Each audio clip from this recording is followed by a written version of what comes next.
নড়াইলে feeling স্টেশনের ব্যবস্থাপককে হত্যার ঘটনায় জেলার সব তেল পাম্প বন্ধ করে দিয়েছে মালিক সমিতি। নিয়ে আরো বিস্তারিত জানাতে নড়াইল থেকে সরাসরি যোগ দিচ্ছেন সহকর্মী ফরহাদ খান।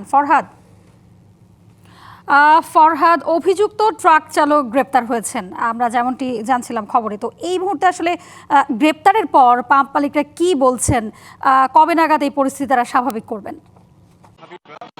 কয়েকদিন ধরে নড়াইল সহ সারা দেশে তেল পাম্পগুলোতে তেল সংকট চলছিল।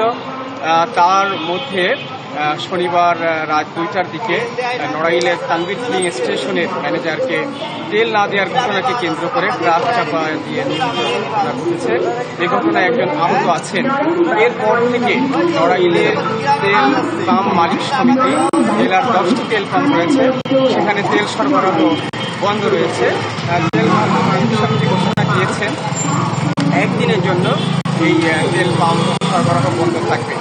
এছাড়া তিনি এই ঘটনার অভিযুক্ত রয়েছেন ট্রাক চালক সুজাত মোল্লা, তাকে যশোর থেকে গ্রেপ্তার করেছে আইন শৃঙ্খলা রক্ষাকারী বাহিনী। নড়াইল সদর থানার ওসি অলি মিয়া বিষয়টি নিশ্চিত করেছেন। তাকে ঘণ্টা খানেক আগে গ্রেপ্তার করা হয়েছিল। এই পরিস্থিতিতে তেল না পেয়ে যারা মোটর বাইক সহ অন্যান্য যানবাহন আছেন তারা আসলে খুব ভোগান্তির মধ্যে আছেন। এমনিতেই তেল সংকট সেই ভোগান্তি আরো বেড়েছে। এই ছিল নড়াইলের তেল পাম্প ম্যানেজার নাহিদ হত্যাকাণ্ডের সর্বশেষ পরিস্থিতি। জি, ধন্যবাদ আপনাকে।